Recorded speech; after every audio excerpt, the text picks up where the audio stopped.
Hi. I didn't think I'd be speaking today. It's a holy day for many of us. So I kind of want to start with that, or I want to start with that. Um, I didn't expect any responses to my "Listen to Me" video. Oh, by the way, it's New Mexico, and it's 5:30 in the morning. I just got up, and this is my just got up look, and uh,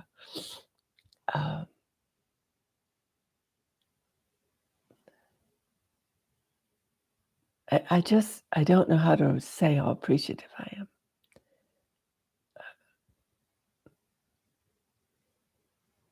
You know,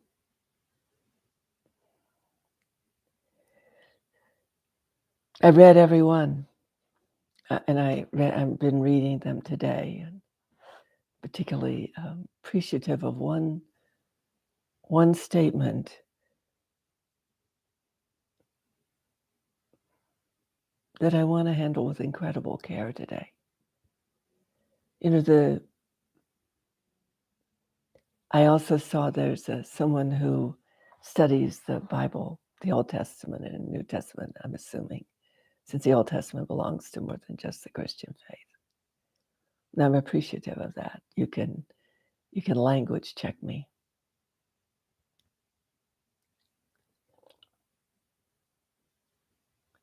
But what got my attention was the Old Testament saying that I was shown that seers are considered sorceresses and they're detestable before the Lord.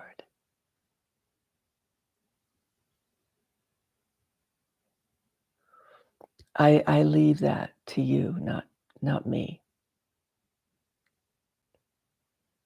One of the things I will say about being a seer, in the translation that my Papa Kent, who was Episcopal minister, explained to me about it, because I started being this way when I was quite young, 3 years old exactly. Sorry, 5 years old exactly. He sat me down on the curb, on the cold stone steps of the church. And I remember it because my mom used to make me wear crinolines. And I remember my bum was so cold on that cold step, but I just met him. He had just become a member of the priest of our church, and he stood before us. I was in the row. Mom put me in the front row with her, so I'd keep my mouth shut. Because in Sunday school, I would often question what the teacher said God was, because it wasn't my experience. One of the telltale signs of a mystic. And he looked at me in the front pew, and he closes his Bible, and he says, "Today, I think we'll talk about unicorns." So he told me that it was a risky business, sight and hearing, and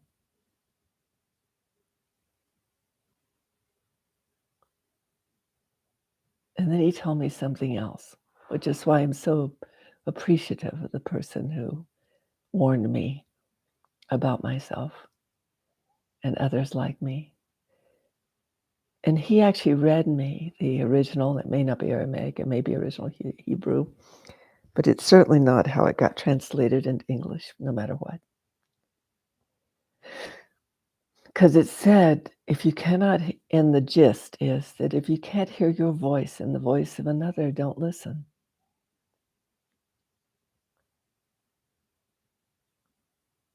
In more modern terms, in psychology, one of the conversations is, just because someone has a story about you, it doesn't necessarily mean it's your story about you.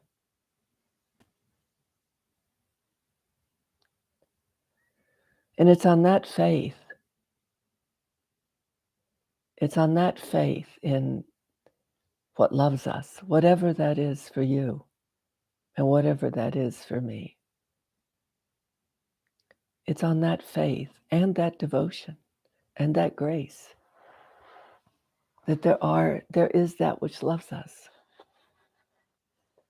And more than likely, it isn't a single thing. The universe is diverse.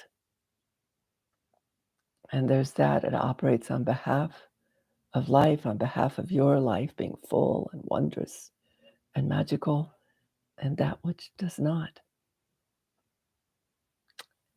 And I really loved yesterday or the other day because people used their voice. They said, okay, Tantra, you said listen to you, now listen to me. Yay. Yay. Yay. The hard part of it, I'm 77 years old this year, and I've been in this model of activity professionally since I was 19. And first time I got paid was Sue Landon because I'd lost my job. I'd forgotten to show up for work. I was in one of those mystical states of wonder. I just didn't bother to show up for work. And she said, you don't have a job. I think I should pay you. Up until then, I wasn't ever paid. I remember when I raised my rates somewhere because I really could see the power. One of the powers of money is a way for us to invest in ourselves, not just to survive, but what we give money to gives us a way to invest, gives us a way to tithe to our own being. So I early on organized charge so it would be a way that people could invest in themselves.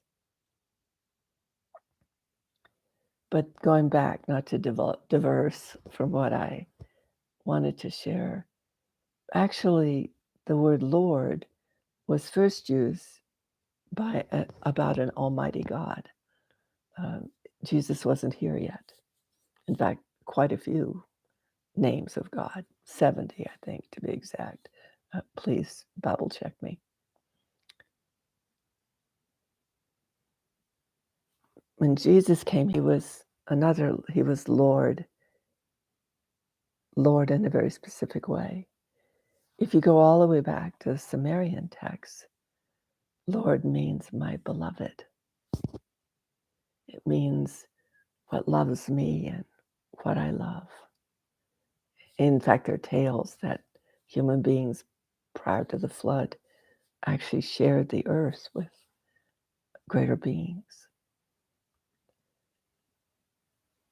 So the word Lord is a very precious word to me because Lord in its origination was walking with God, whatever God you hold God to be.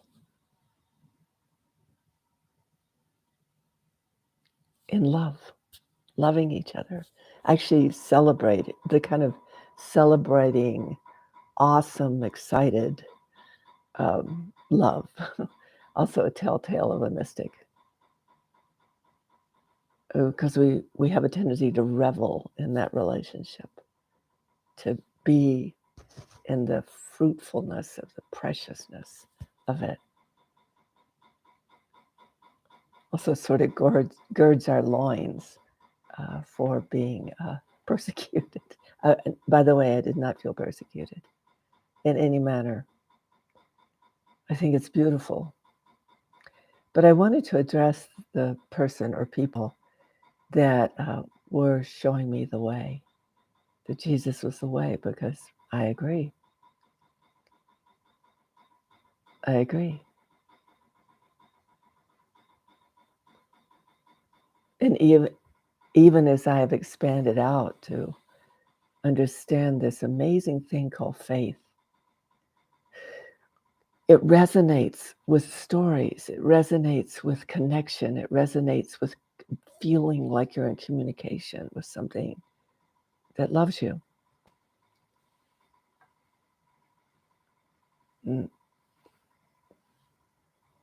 So when you go back to that soothsayers are despicable in the face of the Lord, a quote. And I'm ordained minister.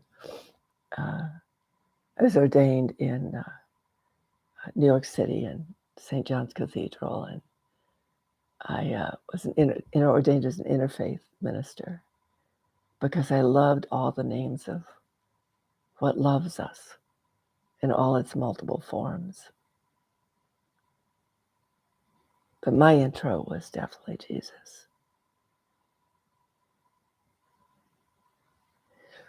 And I remember that phrase because what it means, or what it originally said, someone I'm sure will help me with this, was if you can't hear your voice in a soothsayer or a mystic or a seer or prophetess, if you can't hear your voice and their voice, if your reasoning, if your connection to life does not show up in their voice, don't listen. Also, they used it. I once walked past a tent in a Renaissance festival, and I heard the woman inside saying for $300 she'd remove her curse. That's despicable. And I put my head, this is a true story, I put my head in the tent and said to the frightened young woman, for $1, I'll make sure you never get cursed. And I laughed. I was joking, so please don't take it as I was being serious. And actually, the woman came after me with a stick. I was more agile back then. I managed to outrun her. She was really pissed at me.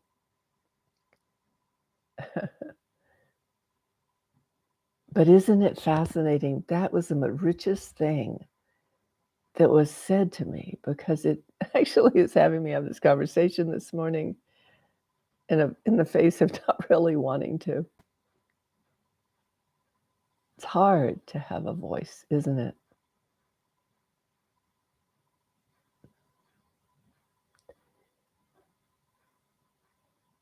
But it speaks to what I was talking about.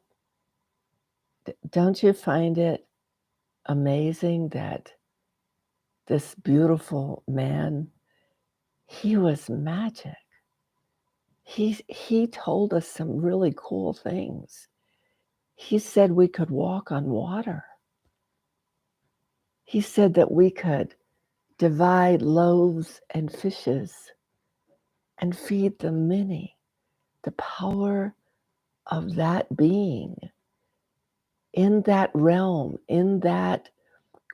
of the beloved. Love thy neighbor as thyself. Turn the other cheek. In that energy, we could feed the multitudes. The dead need not die when it wasn't their time. And we could walk on water. We weren't held by the limitations of our physical form. That's beautiful. How have we done with that? Didn't this beautiful man get weaponized? His teachings became a reason to kill non-believers, to torture women that were herbalists and midwives. That's not Jesus. And that's nothing he ever said. And yet, his words and his actions have been barely heard for the value they bring. Yeah, pretty wild, huh? So my listen to me, my unhumble listen to me. Because the strange thing about being a seer and a mystic and a prophetess is you just can't not talk sometimes. You're like a delivery system. You're like the crazy man or woman on the corner screaming the end of the earth because the power, some kind of wild energy is moving through you. And this thing right here just won't shut. And then you usually shake in fear. So I'm not promoting anything. If it weren't for that statement, because it's such a rich statement and it so speaks to now. If the voices you hear are not operating out of their love for you, if you don't register that it's part of love thy neighbor as thyself, if it's part of the energy, not the doing, but the energy that Jesus had, that where we fed everyone and we cared for everyone, and we could even turn wine to water, water to wine. Pretty cool. Not limited by the physical limitations of this place. If it's not his message, if you're of Jesus, go listen to the original message. That's all I'm saying. And if you can't hear your own connection to life in your own manner, in your own way, through the voice of this person who was in her lineage, not my family lineage, although it is partly my family lineage, in the lineage of a seer, not a soothsayer, that's different. Or a prophetess or a mystic. If you can't hear your connection to what loves you, you shouldn't listen to us. But we are a tradition. We are the tradition that had everybody show up at Jesus' birth, through the divinations, through the astrology, through the wise men, through the angels coming to the shepherds on high. We are in that realm. Sorry, but we are. And if you want to interview anybody who's been around me for a long time, I do kind of print out in that area. I do. But if you can't have your own voice more heard, and you particularly can't hear the voice that isn't weaponized against another, or against yourself, or against life, then I don't know, I'm going to probably keep talking.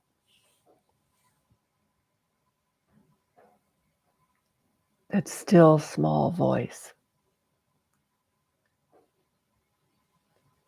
I really am sort of startled by the coincidence of this, that I'm on Easter Sunday in the United States of America. I had even thought 2 days ago, there's no need for me to send out a message. There's beautiful, extraordinary messaging going out now about the depth of relationship that is possible now in our ability to be connected to what loves us again. I call it the realms of the beloved. Not that it's a place where I can take you there. It's just a catchphrase for where we exist in these realities of unity, where we exist as loved and loving. And we do exist there. Otherwise, we wouldn't long for it here. We just wouldn't. More than likely, there's a lot of us that are a delivery system right now. A lot of us that are rebonding. Our systems are rebonding. It'll take a while, I think, for our personalities, but our systems are rebonding back into those realms of love, those being loved and loving. And I know it's hard because it hardly looks like we're in the realm of being loved and loving right now.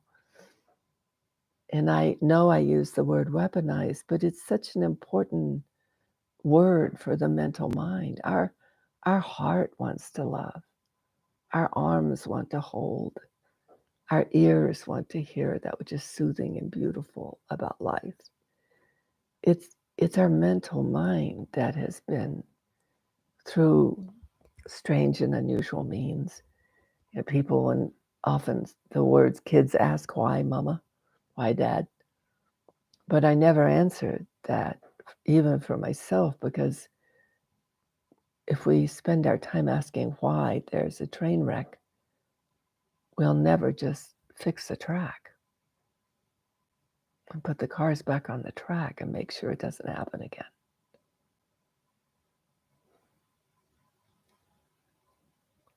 So being warned against me was a good thing, because then I can say, be warned against everything you listen to. Be warned.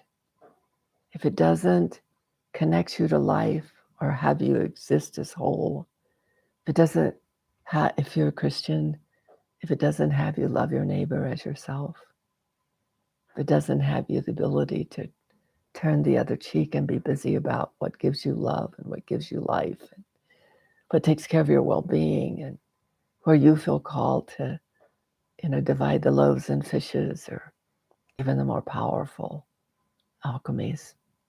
Look up the word, it's the technical word.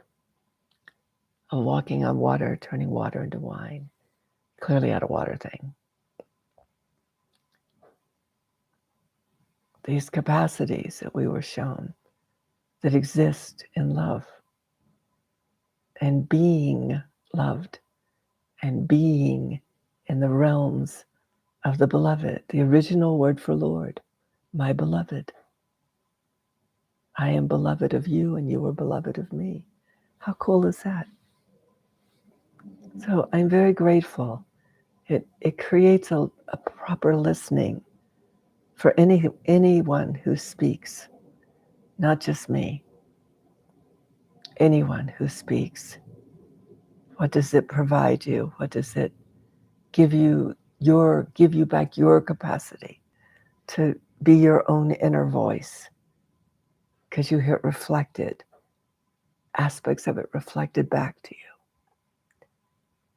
All of us have that. It's called the psyche. It's the mind of our soul. And we're a one soul species. Biologically, we're symbiotic. In other words, we almost die inside ourselves when someone we love dies. We feel the empathicness of the wars and the killings and the harms. We're hypersensitized, right? Hypersensitive and oversensitized right now, because we are one. We are one species. And we are in the scream of the killings and the harms, knowing it is not the way of this species.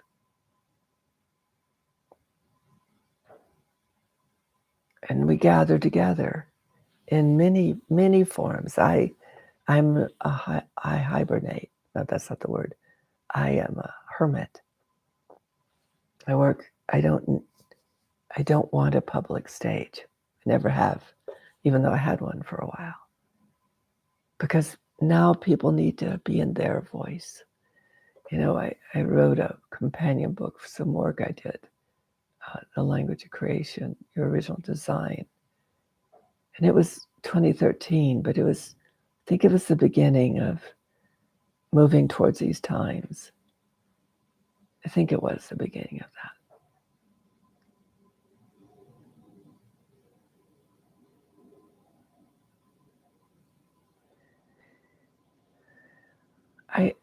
I'm going to go a little long today, because I really want the person who sent me the quotes about Jesus.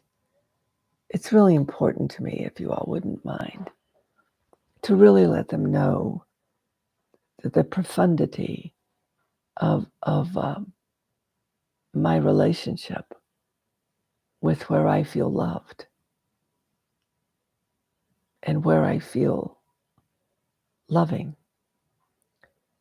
And really a remarkable event that happened to me in regard to this being, Jesus. And it might mean I'll go a little longer, but you don't have to listen. I had something happen in the last 48 hours in regard to Yesu, the energy of that being, the beauty of that being. And so today I am going to do like a ritual, not to ping off the oh no, the oh no in the audience, but there she goes again, but actually burn some papers in my fireplace. And I did. I do hear voices. That's part of being clairaudient. And I did hear him say, burn it on my day. Burn it on the day of resurrection. And I be darned if I'm not sitting here having this conversation. That's what I'm trying to talk about, so possibly unsuccessfully. When we're moving with these greater realms of what loves us and what we love, there is a whole reality that unfolds, that a whole way of existing that where, where you're not alone. You're part of these greater linkages that came into this planet and once existed on this planet, side by side, different powers and forces of creation that operated on behalf of this planet in her forms. And by the way, we are one of her forms. This thing's made of the earth elements. So we are one of her forms. We really can't be alive without this formation here to enjoy it and to love it, even though we can also live beyond it. So it's chapter 12 in You as the Mind of Creation, which is in the process of being published somewhere this year. I want to make sure this is the right chapter. All right, it's the right chapter. So this is to the young man or woman, or the older man or woman. With our strange names, I can't tell. Over the last half century, many books have been written by authors who found their way into greater realities of unity. Many people operate as if these greater realities of unity do not exist. They do. And we know this because human beings like myself and others have experienced them. And such human beings have to some extent become part of templates of consciousness that have given realities of unity a home here in the realm of human beings. The job before us as human beings is to recognize that though realities of separation persist here, they are not the only way. Reality can exist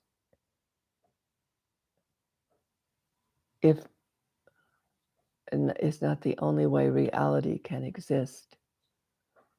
If a reality of separation was the only truth, then human beings would not long for anything else. There would be nothing but separation to know and remember. The fact that we long for and crave unity, love, and connection shows us that we know these exist and that they are true and available also. The creation templates, these are mental templates to reorganize the neural pathways of the brain so we don't get stuck looping, but that we can go out into greater consciousness and think beyond a limited capacity. Just to let you know, the creation templates are designed to reawaken the creation template of human being so that we as human beings can remember, reconstitute our own templates of unity within us, and our ability to live the experience of realities of unity can be restored. The system of human being always moves towards wholeness, to be in unity with all life. For instance, in books you may have read, a human being finds their way back into their system of wholeness through a traumatic situation. The story reveals how at rock bottom, with no hope in sight, a person's system reawakened. They leave the reality of separation they were woven into and begin to experience life as a reality of unity. This is what is often referred to as enlightenment, of being in the world, but not of it. What if human beings did not have to swing all the way into deep trauma before they began to swing back towards unity? With the human system broken in separation, it would appear that we often have to break down to break through. But what if the activity of breaking down to break through is a system error in a broken system of separation? What if reality, when in unity with creation, moves like a spiral? spiraling to include more. This challenges us in our present experience of loss, for instance, because we no longer live our direct connection to creation, where every event in life is in the turn of the spiral and always moving into the next greater whole.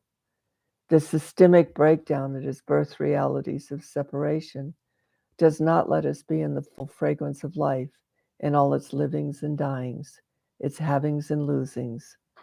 We have lost the meta points that exist in a whole system response of both and.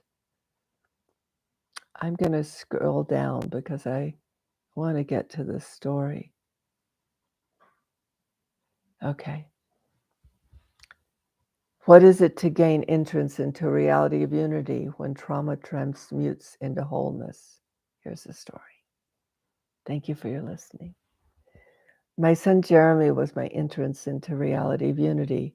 It is how he lived and what he passed on to me when he died. Jeremy came to live with me under extraordinary circumstances. I'd been in a car accident, was paralyzed from the waist down for several months. Though I did not ministrate during that time, the doctor assured me that no pregnancy could have survived the wreck. But as I was answering the phone in the catalog department of Sears and Roebuck one day, Jeremy announced himself with an unnerving, sudden movement of life in my lower torso. Jeremy never seemed like my child. It was more as if he came to visit and introduce me to his world. He was always calm, even when he was 4 years old and hit a 9-year-old boy with a toy truck. Through the window of our upstairs apartment, I saw the older boy throwing sand on a toddler playing in our neighborhood sandbox. I was just about to go outside and stop him when I saw Jeremy calmly walk up to the sandbox, pick up a Tonka toy truck, and hit the 9-year-old over the head. I raced downstairs and out the door to the sandbox. The older boy had run home crying. The mother, the 2-year-old, was retrieving her child, and Jeremy was quietly walking back towards our building. Jeremy, why did you do that? He needed to stop, Mama. It is hard to believe that I only had Jeremy with me for 6 years. So much went on in that short period of time that changed my view forever of what life could be about. We moved to the river into an original log cabin that I had been restoring in East Tennessee. Jeremy's room was in the middle of the teeny 4-room cabin. My bedroom was on the right. The living room with our fireplace was on the left, and the minuscule kitchen was at the back of the living room. There was a period in which, when I would tuck Jeremy in at night, a praying Minos would be poised on the round post of his old-fashioned twin bed. I would carefully pick up the praying mantis and put it outside in the grass. I would go back inside to kiss Jeremy goodnight, and the mantis would be there again. This went on for a few days before I stopped trying to remove it. Jeremy just smiled. Once when I was sitting out on our porch swing, Jeremy came up from the river carrying in his small hand a fistful of newborn water moccasins. With bile in my throat, water moccasins are poisonous at birth. I said as carefully and calmly as I could, "You probably need to take them back to the river and give them back to their mama." I watched as my little boy talked with the tiny snakes as he walked back to the river. When he talked, it was always to the point. He never asked why. He didn't ask questions and never chatted, content to sit with me or sit stroking the wings of the wasps that landed on his plate while he ate breakfast. Of course, the teachers thought he was mentally impaired until in nursery school, where he had never spoken, he looked up at his teacher and said, "You spelled Susie's name wrong." I feared for him. He knew nothing of the world I had been raised in. He did not fear. He lived in a kind of meta state of existence. He was here, but his being went beyond here. He was part of everything, and everything was part of him. There wasn't anything other than that. Then one day, everything changed. On his grandparents' TV, he watched an advertisement for the movie The Birds. Hundreds of black crows were attacking a woman on the screen. I watched him become shocked in a way I could not explain. I was afraid. I knew he hadn't known things like that happened in this world he had been born into. I wondered how on earth he was going to grow up when he seemed to operate entirely differently than anyone I'd ever known, and clearly had no idea things like on the TV ever happened. After that event, I watched him get quieter, spend more time with the wasps in our yard and down by the river. He came home from kindergarten as if he were coming home from work, not as a child who went somewhere to play. I had a psychic premonition of Jeremy's death. I took him to a doctor to see what was wrong. I felt he must be ill. Many tests were performed, but nothing could be found. The doctor made a note in his notebook that I was neurotic. Then one Sunday brought a blizzard that blocked the roads. I woke in a panic, needing to get to a church, any church. The need was overwhelming. My heart was being crushed with urgency. I called everyone I could think of, but no one could get us through the snow. I thought of our secretary at work, Beth, a large woman with a heart of gold. Her husband was a tall, skinny man, attractive in an unsophisticated small-town way, and quite a few years younger. They were decent people with a deep-rooted faith in God. They attended a fundamentalist Christian church and professed strongly to anyone who would listen to the importance of going to church every Sunday. I called Beth. I could tell by her voice that she was surprised. Nonetheless, she said that she and her husband would be right there. In no time, I watched their car come up the unplowed road, sliding from side to side as they approached our house. They had truly heard the call of God in my plea. Marvin, her husband, in his Sunday best, hauled a shovel out of the trunk of his car and dug a path to our door. He picked up Jeremy and piggybacked him on his shoulders as he strode with his long legs back to the car. As we entered the church, I was embarrassed by the exuberant greetings that barely hid a "she's here to be saved" enthusiasm. I wasn't too pleased. I held Jeremy's hand and took a seat with Beth and Marvin at the back of the packed church. I felt out of place, but I was impressed that the snow hadn't stopped these people. Settled in the pew, I noticed the feeling of urgency was gone. My mind was so still. It was as if I had entered into another kind of reality, one that was without worry, fear, or pain. I searched my mind for what I was thinking. I was in a state of being that had no thoughts, and I felt like I was keeping an appointment I didn't remember making, but had been waiting for me. Everyone stood to sing. As I rose to my feet, the world around me began to drift like snow into a white haze. I again felt the compelling urgency that I had when I called Beth to come, but this time it was without anxiety. I wasn't anxious, I was attentive. Light filled my skull like sunshine, bursting through a cloudy sky. This light directed my eyes to the front of the church. There was Jesus. Seeing him came as no shock. It was more like an appointment kept. Soothed, I knew what had brought me to church. I had an appointment with Jesus. Jesus was clothed in biblical garments, as in my childhood Bible. As his gaze rested on me at the back of the church, his all-embracing love filled my body and my mind. My heart leaped. I was pulled forward by an impulse that could not be stopped. I yearned to touch his feet. I stepped out of the pew and fell to my knees. The singing stopped. I heard voices gasp from a distance. I seemed to be in another reality, one that was so harmonious, so treasured by creation.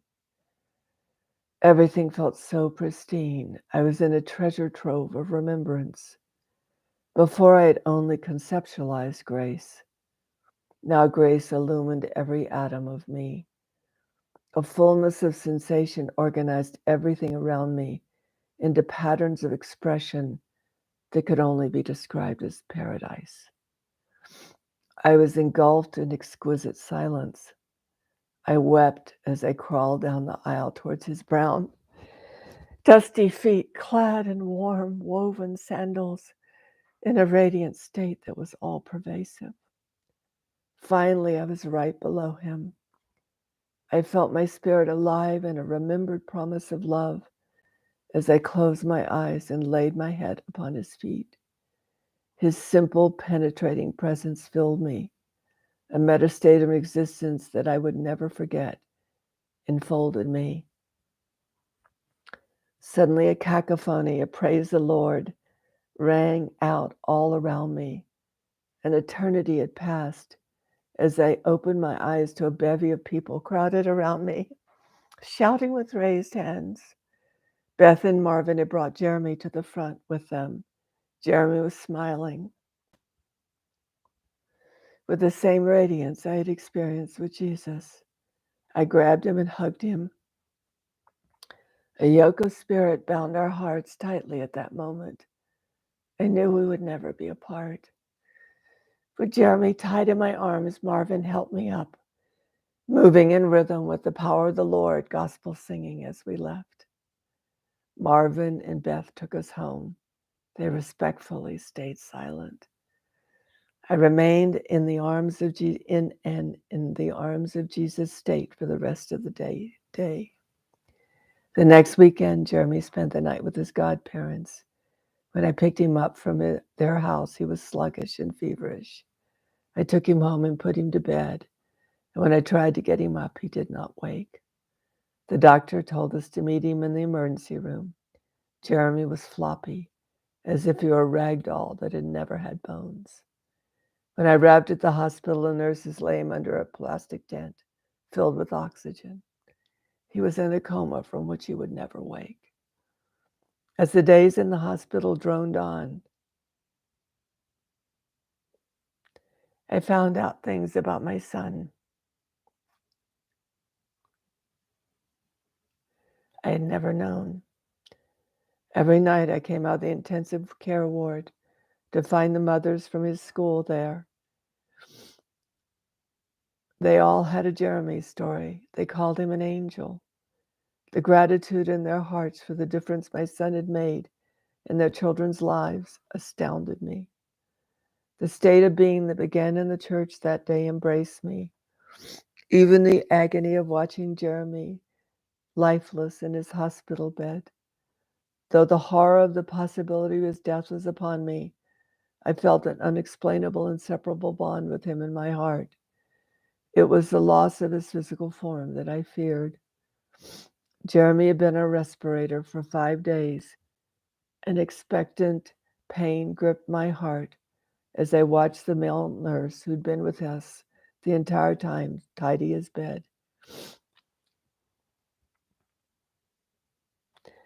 He looked up at me and smiled. He laid his hand on my shoulder and said, "I had a dream last night. Jeremy came to me. He told me he didn't want his mother to suffer anymore." Then he said, "Please ask the doctor for a brain scan. I believe your son is no longer here." An hour later, I sat in the chair beside Jeremy as his 2 nurses, who had stayed by his side even after their shifts were over, removed the tube from his throat. The male nurse picked him up, and he and the female nurse laid him in my arms. As the life drained out of his body and into mine, I felt Jeremy beyond his body at peace. I promised him I would never stop being his mother. I promised I would be the best mother anyone could ever have, wherever I went and whatever I did. It was over. The agony I was expecting was not there. It was a meditative being that carried no pain. It was a portal of consciousness that was distinct from the world around me. I felt grief, but it was distance. Grief was separate from a blissful state, a state that made no sense in the face of the loss I believed I should have been feeling. I left the hospital in an altered state. The loss of his physical presence jarred me, but there was a state of connection that was eternal. I knew I was in paradise. An eternal state of oneness with him flourished. At his funeral, I sang his favorite lullabies. As I sang, I experienced a shift in my body. A glow of light like a tiny flame began in my solar plexus and proceeded to ignite like a holy fire through my body, illuminating my brain. Joy like a light in the dark pierced through the sorrow again and again, as if a different state of being was reclaiming me, driving away the loss that had lived in the reality I was born into. I was in a meta state where death had no sting. I am here at his beginning and I am here at his end. I smiled, grateful for the miracle of my time with him. Celebration displaced despair. Revelation displaced confusion. After the funeral, I listened to people be sorry for me and weep from others' loss. I wondered why they couldn't see how beautiful our love was and that it would never end. I couldn't understand the sorrow. They were in a distant reality and I was in another. I was in the glow of his love. I had been reborn in the love of an angel. That's what I want to share today. That's what I want to share. You see, I think we're done being a human being. Carl, the way human being has been impacted by that which is not what human is designed to be. We are immortal. And we have this beautiful place of color, texture, sound, and sensory enjoyment here. And I know this is like a crazy conversation. I don't know. Isn't it strange for me to be sitting here with almost a Pollyanna conversation? But if we don't reclaim, while we're in physical form, if we don't reclaim what we love and what loves us, if we don't reclaim our connection to the beauty of life here, and I know human being is low on the totem pole, but I started doing what I do when I was 3 years old. I started as a tradition when I was 19. But not once have I seen ugliness in the soul of a human being. Only frozen beauty, only frozen tenderness, only frozen love. So what we've become is tragic. What we are is not. I can't believe I'm on YouTube. I just felt compelled a couple of days ago, and then I so wanted to respond to the beautiful person that warned against people like me, because I think you should be. And that includes the newspapers and the preachers and the government and friends and neighbors, well, let's say neighbors, that don't touch your heart, that don't make you feel like you want to be here, and that you can stay strong in the face of the shifts that are going on, that empower you, and voices that have your existence be life-enhancing and life-generating, and bring out that aspect of you that is human, the desire to love and care and have friends and be friendly and enjoy existence here. It's so short. We're very short-lived. We're short shelf life here. But now I think it's even more important than ever, like reclaiming what a human being actually is designed to be in the face of being shown and told otherwise. It's so strange to have this be a day where Christians are celebrating the resurrection of Jesus Christ. Because he said no more self-sacrifice, no more hating our neighbor, no more revenge, retaliation. He didn't say much, but what he said is what makes this place beautiful and what makes our relationship with each other beautiful.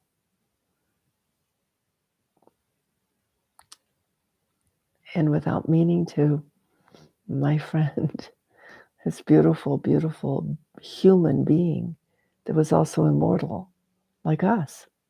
That's what he said. Had me say something on his celebrated day. Precious, precious. Thank you. I will respond to everybody.